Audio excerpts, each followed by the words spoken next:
All right, guys, a little being serious here. I know we all like to hot dog around on our tractors and such, and sometimes you just need to slow down and not do the so much hot dogging. So I can show you right here in this little clip.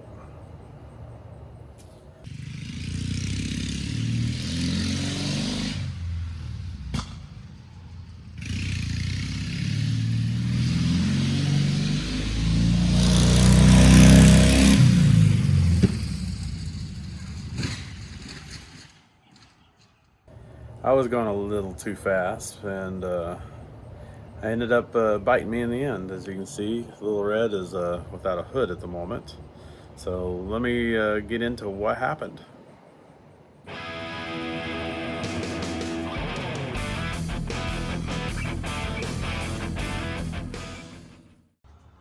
All right, guys, sorry for the darkness.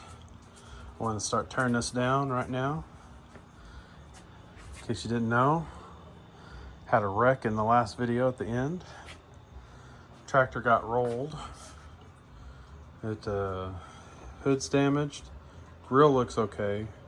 Engine shroud and this side cover was damaged. Tower was damaged. But so far that's all I found. I want to get this off, inspect the engine a little better, inspect the gas tank since it's plastic, and go from there. Let's get these pair of pliers off, and I'll just see if I can one hand remove this. I've already detached it. I've got another tower should I need it. That's pretty gnarly there. Don't know that I could bend that out. Let's get this flashlight so this will fall on the ground.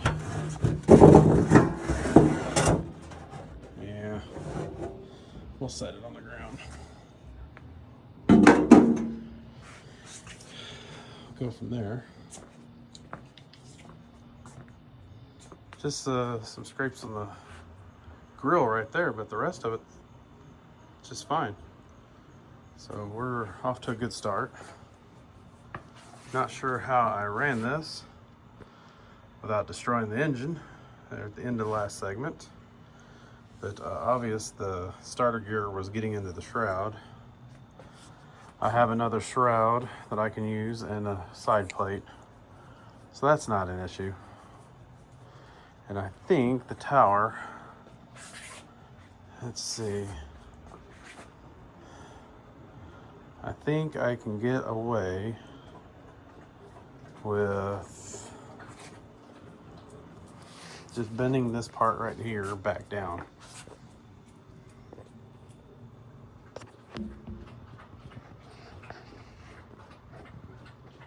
And I think I'll be okay. If not, like I said, I've got that piece right there.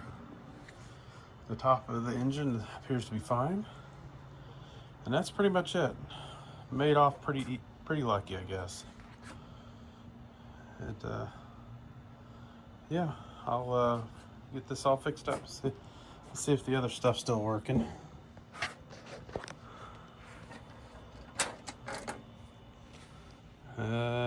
That's not good. Let's see, what's this? That's working.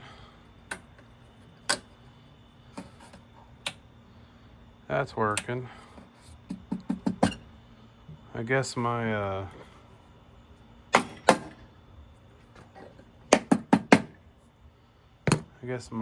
amp meter or my voltmeter has gone out.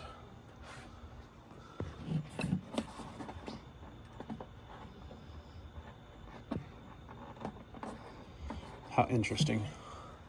I'll look into that.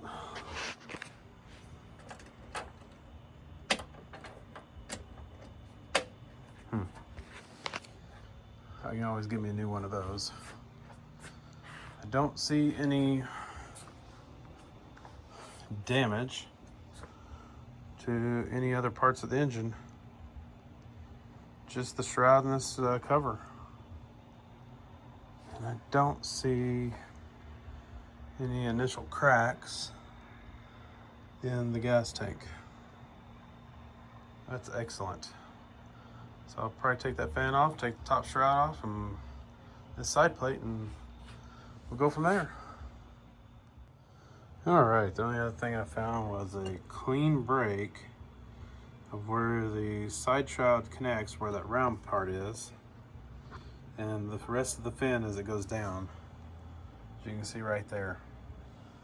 Other than that, the engine seems to be pretty okay. I don't see any drips from the gas tank still. Like I said, I just tap this edge back straight and I think the tower will be fine, and I've got a shroud that I can put on in its place. The starter gear looks okay, even though I was grinding it on the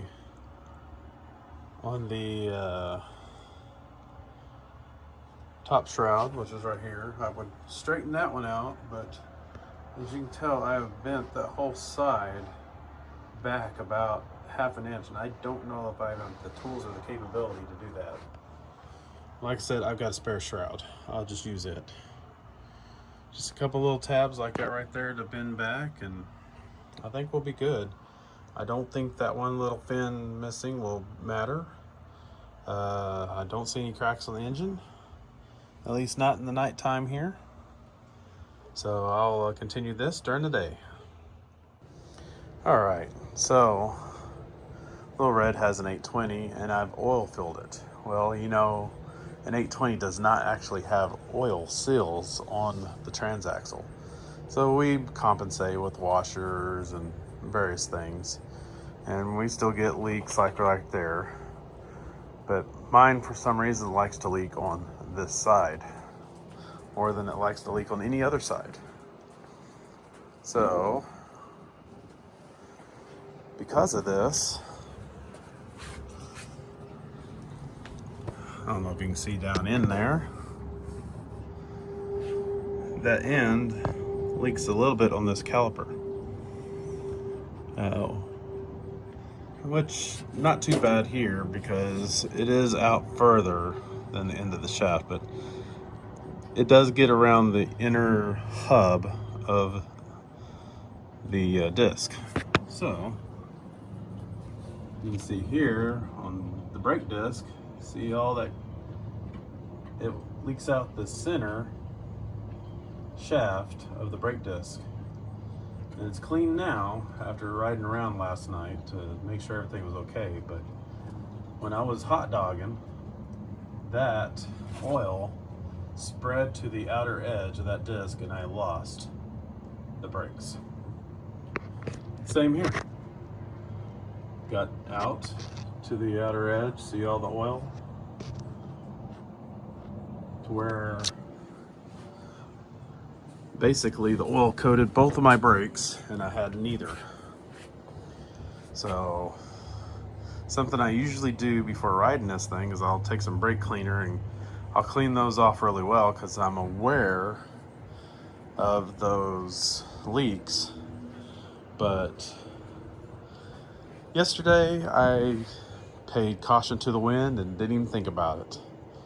So needless to say, as I'm shooting across the yard, I'm guessing right about here I was doing about 25, and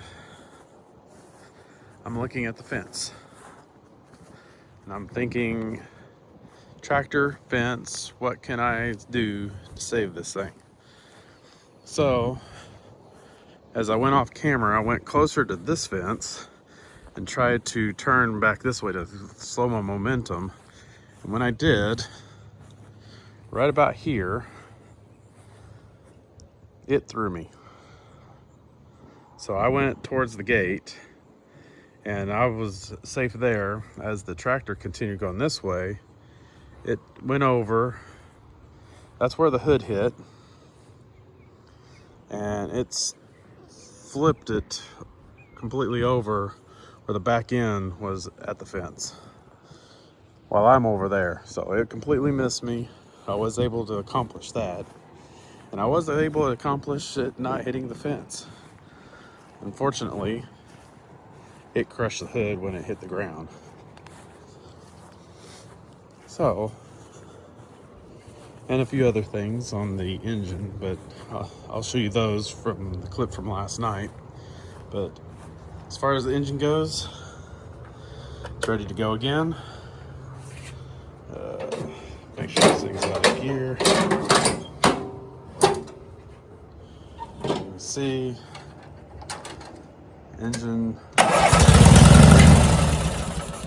is good.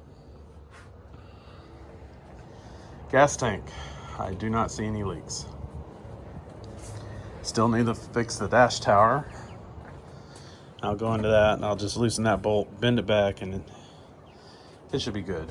But there you have it. Try not to hot dog too much. I did mess up the screen, but it's good enough to keep the leaves out. It's got a pretty good gap around. But as you can see over here, I've got the hood and some tools. Now that it's daylight,